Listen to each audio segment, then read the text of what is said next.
we're heading up to Jebel Shams, which is a mountainous area that the police say that you need to have a 4x4 to drive on. Sometimes there's check stops to make sure you have 4x4. We do not have 4x4, but we're in a pretty big SUV, and we've asked a bunch of locals if they think our car is fine, and they looked at us and they're like, yeah, like, you can take a car up there. It's not that bad.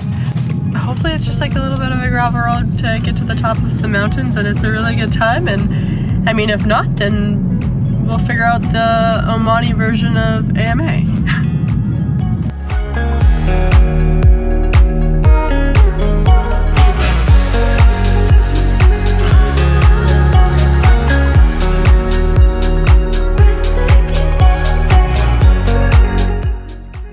So we've hit the gravel part of the road, and it's not too bad. It's like a well-maintained gravel road. I don't know, are you struggling with driving? No, it's really fun actually. It's a beautiful drive. There's goats. It's not sketchy, and no complaints. Making good time.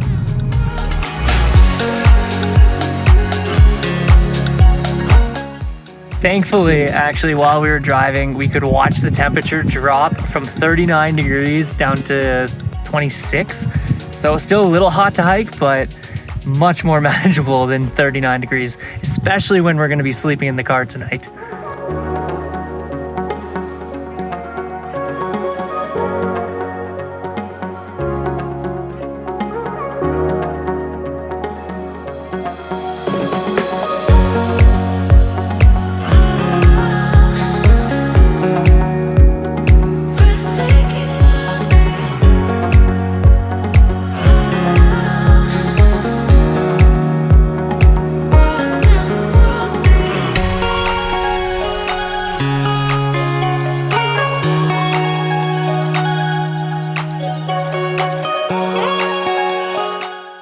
So part of the reason why we chose this specific hike is because it is just along a ridge, so you're not getting that much elevation gain, because even at 20, how hot is it, like 26? 26. Still hot, so you don't want to like overexert yourself too much.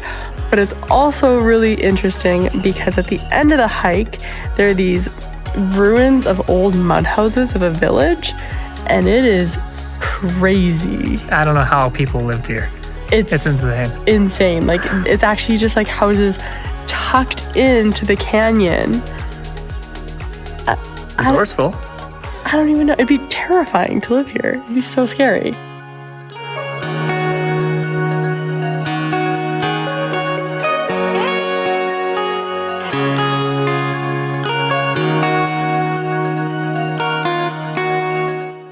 So part of the reason that we are camping in Oman is that first, what? Is there a goat on our car?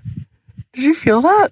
So part of the reason we're camping here in Oman is that they have amazing free camping. You can pull off to the side of the road anywhere and just camp, worry-free. It's also a good alternative because you have to rent a car here. There's pretty much no public transit once you get out of the big cities. So we decided we may as well sleep in the car and utilize our rental.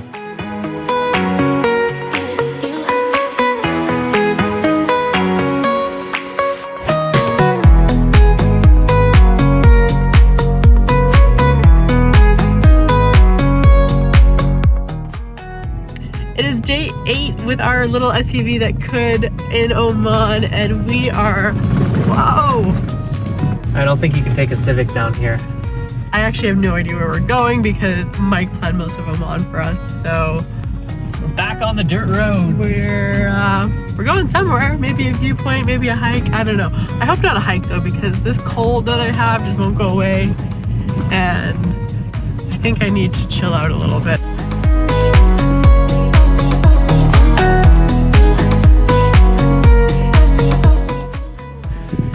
So there's supposed to be a waterfall and pool here, and I figured we could maybe have a nice little rinse off, but there's no water.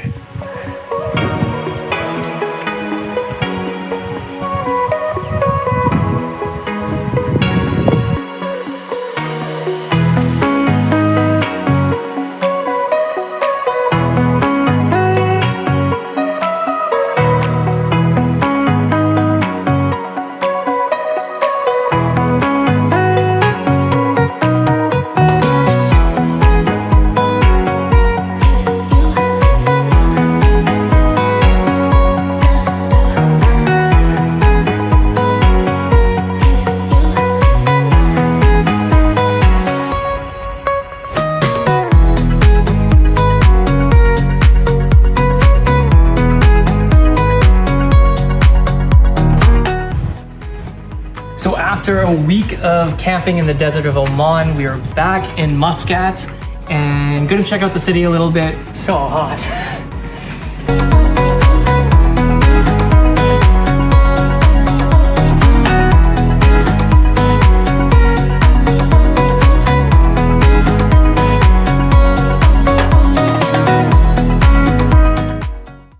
So this mosque is open from 8 a.m. to 11 a.m. most days for tourists, which is actually really nice because you can come and explore on your own and you don't feel like you're impeding on anyone's worship time, where I feel like sometimes when you go into like cathedrals and different churches, you're kind of like tiptoeing around people and you don't want to like bother them. You can hire a guide here, but it's about 35 Canadian dollars to hire a guide for 2 people, which is out of our budget, unfortunately.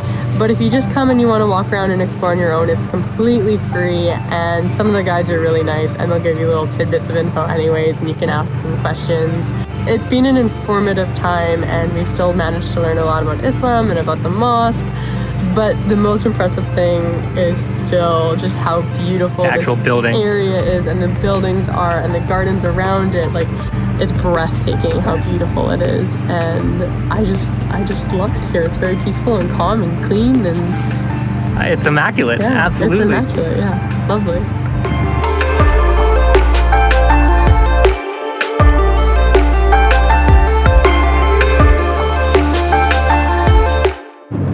So when we got to Muscat, we knew we wanted to go see the Grand Mosque, but we didn't really have any other plans. And in all honesty, we didn't really have other plans for Oman because we ripped through our itinerary a little faster than we thought. Luckily, one of our friends actually used to work for tourism for Oman, and she recommended that we go check out the fjords in the north. But in order to get there, we have to leave Oman, go back into the UAE, and then re-enter Oman. So we have a new plan, and we're gonna go check out the fjords, and we're gonna make our way there. It's gonna be a lot of driving. Wish us luck.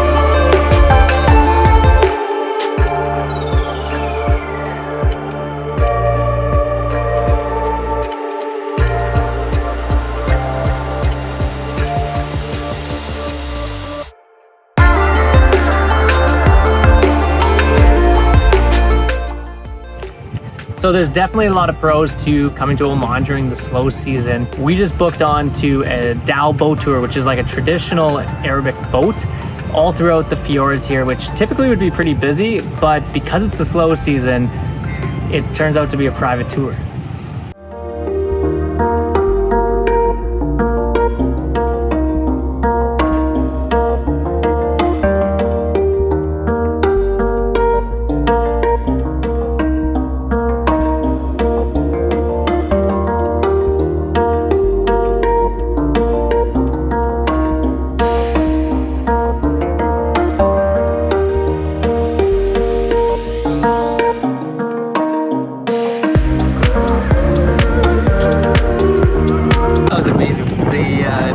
Started chasing our boat as we were just driving along, and it was incredible.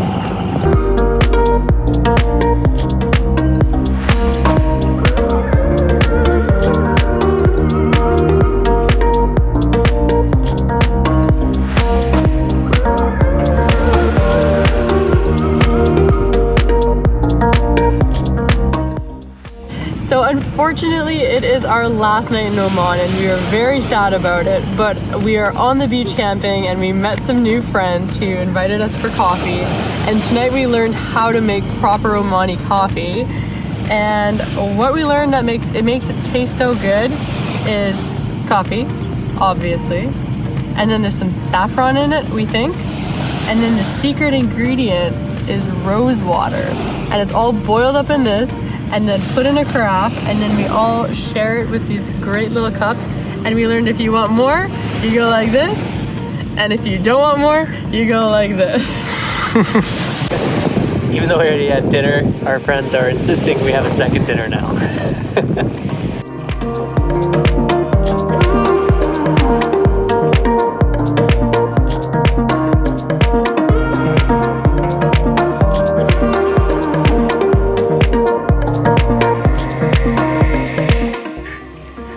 12 glorious days in our Hyundai Creta, it is unfortunately time to say goodbye. Our Oman road trip has been incredible, but it's officially coming to a close.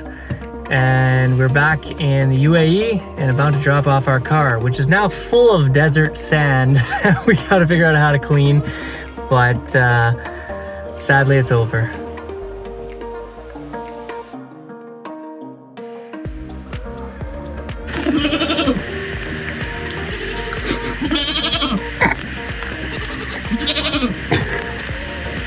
They are cute though.